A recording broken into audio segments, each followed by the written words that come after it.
Assalamualaikum warahmatullahi wabarakatuh. Perkenalkan, nama saya Muhammad Jafar Sidik dari Prodi PAI semester 6. Di sini saya akan menjelaskan terkait proses pembelajaran remedial. Yang pertama yaitu pengertian remedial itu sendiri. Secara bahasa, remedial itu artinya perbaikan atau mengobati atau menyembuhkan dan juga memperbaiki. Itu secara bahasa. Secara umum berarti kan.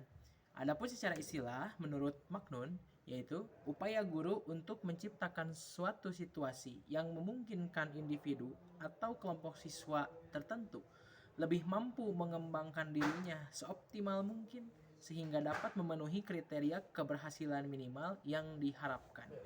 Pada intinya, remedial ini dilakukan untuk menolong ataupun menggerakkan siswa-siswa yang memang kurang dalam pencapaian nilainya atau kurang dalam prestasinya agar ia bisa meningkatkan belajarnya, meningkatkan prestasinya sehingga dapat memenuhi kriteria keberhasilan minimal yang diharapkan. Atau mungkin kita mengenalnya dengan istilah KKM, kriteria keberhasilan atau kriteria ketuntasan minimal. Dalam pembelajaran remedial ini terdapat dua karakteristik karena tidak terlalu jauh berbeda dengan pembelajaran biasa. Hanya saja dua karakteristik ini yang membedakan antara pembelajaran biasa dengan pembelajaran remedial. Yang pertama, tujuan daripada pembelajaran remedial ini lebih diarahkan kepada peningkatan prestasi belajar siswa. Karena tadi prestasi siswa belum memenuhi terhadap kriteria ketuntasan minimalnya, maka dengan adanya remedial ini diharapkan dapat meningkatkan prestasi belajar siswa sehingga dapat memenuhi kriteria ketuntasan minimalnya. Yang kedua, strategi yang digunakan oleh guru menyesuaikan dengan keragaman dan karakteristik siswa. Pada pelaksanaannya, strategi yang dapat digunakan itu tidak monoton ataupun tidak hanya satu saja, tapi dapat disesuaikan dengan kondisi siswa. Kondisi siswa yang harus diperbaiki itu seperti apa? Maka itu strategi yang digunakan harus disesuaikan dengan hal tersebut. Misal dapat dilakukan dengan cara pengayaan ataupun adanya pengulangan materi ataupun ada tes ulang dan lain sebagainya, tergantung dengan permasalahan yang ada pada diri siswa itu sendiri.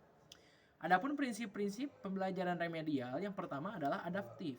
Adaptif ini maksudnya adalah diselenggarakan menyesuaikan dengan kebutuhan siswa.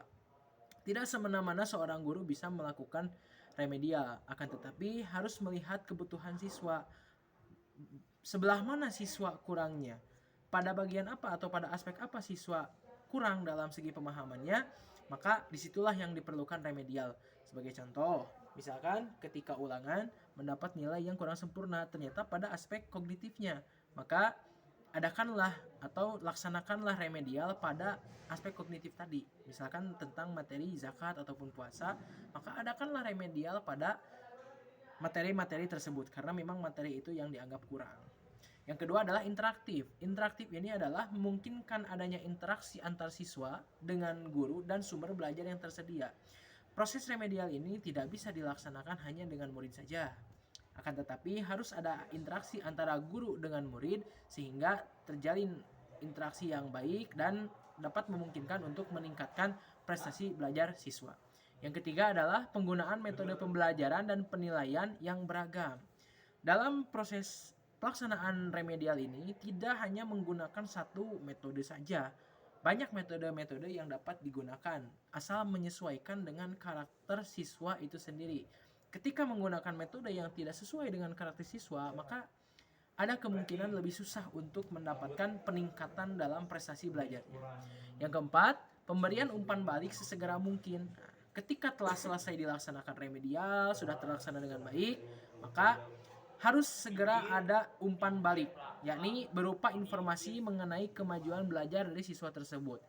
Sehingga kita dapat melihat apakah yang tadinya siswa itu kurang dalam pemahamannya, kurang dalam prestasinya. Ketika ada umpan balik, maka mereka akan mengetahui bahwa ini loh perkembangannya.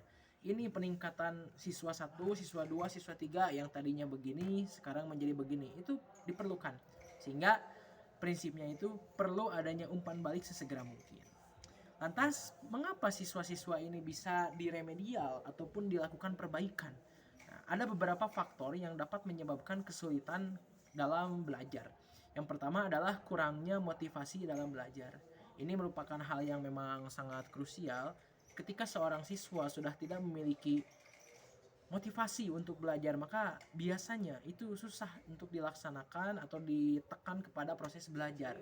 Karena dalam dirinya pun sudah tidak ada motivasi, tidak ada keinginan untuk melakukan pembelajaran, maka bagaimanapun caranya biasanya agak susah untuk didorong dalam proses pembelajaran. Itu poin yang paling utama sebetulnya. Yang kedua adalah keterbatasan kemampuan dasar intelektual. Karena semua orang itu tidak sama dalam segi kemampuan intelektualnya, terkadang ini menjadi hambatan untuk melakukan proses pembelajaran atau bahkan menjadi kesulitan ketika belajar. Sebagai contoh, ada siswa yang tidak menyukai materi matematika dan dia di sekolah tiba-tiba dipaksa untuk memahami matematika, sedangkan dia tidak memiliki kemampuan intelektual ke sana, tidak memiliki dasar terhadap materi tersebut, maka pasti dia akan merasa kesulitan terhadap materi tersebut. Berbeda dengan orang-orang yang memang memiliki dasar dan juga memiliki motivasi terhadap pembelajaran matematika, pasti dia akan mudah untuk memahami materi tersebut. Yang ketiga, kurang menguasai kemampuan dan keterampilan dasar. Nah, kembali kepada yang tadi, mirip dengan nomor 2, karena mereka tidak mempunyai kemampuan di sana, tidak memiliki keterampilan dasar pada bidang tersebut, otomatis akan menjadi faktor yang dapat menyulitkan proses belajar. Yang keempat, kebiasaan belajar siswa yang salah atau kurang memadai. Ini seringkali terjadi di sekolah, yang mana siswa itu datang ke sekolah, belajar, duduk hanya sebatas menyimak materi saja, tanpa mencatat, tanpa memahami lebih dalam lagi, hanya sebatas datang, duduk, mendengarkan, sudah selesai. Nah, itu merupakan kebiasaan belajar yang salah. Dan ketika mereka sampai ke rumahnya masing-masing, buku itu tidak dibuka sama sekali, tidak dicek sama sekali, sehingga pelajaran yang tadi dijelaskan di kelas itu hanya di kelas saja, mentok di kelas, tidak dilanjut lagi di rumah, sehingga materinya tidak diulang-ulang kembali. Maka itulah 4 faktor yang dapat menyebabkan kesulitan dalam proses belajar. Lalu ketika kita akan melaksanakan proses remedial, bagaimana prosedur yang baik dalam pelaksanaannya? Nah, ada beberapa prosedur yang dapat dilaksanakan. Yang pertama adalah penelaahan kembali kasus dengan permasalahannya. Ketika akan melakukan remedial, akan menjalankan remedial, tidak bisa langsung dilaksanakan. Lihat dulu apa yang harus diremedialnya. Apa kasus yang menjadi alasan atau menjadi dasar dilakukannya remedial. Ketika sudah ditemukan kasusnya, permasalahannya, nah langsung masuk pada proses yang kedua, yaitu menentukan alternatif pilihan tindakan. Sudah diketahui permasalahannya A, B, C, D, maka tentukan alternatifnya. Ini permasalahan A seperti ini, kira-kira remedial yang bagaimana yang diperlukan agar prestasi siswa tersebut meningkat. Itu harus dikaji lebih dalam sebetulnya. Harus benar-benar dikaji terlebih dahulu agar tidak salah menggunakan alternatifnya. Yang ketiga adalah pelayanan bimbingan dan konseling.